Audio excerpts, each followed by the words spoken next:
నీకు జాబ్ నేను ఇస్తా. జాబ్ ఇస్తావా? అవును, నేనిస్తా. చేస్తావా? ఎవరు గురువు మీరు? నాలోని టాలెంట్ అని గుర్తొచ్చి నాకు జాబ్ ఇస్తా అంటున్నారు. నేనెవడో నీకు అనవసరం. నీకు కావాల్సింది జాబ్, నేనిస్తా. చేస్తావా లేదా?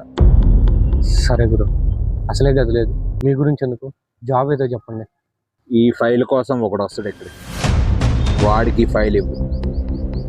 వాడికి ఇచ్చిన వెంటనే నీకు 5,000 ఇస్తా. ఫైల్కి 5,000?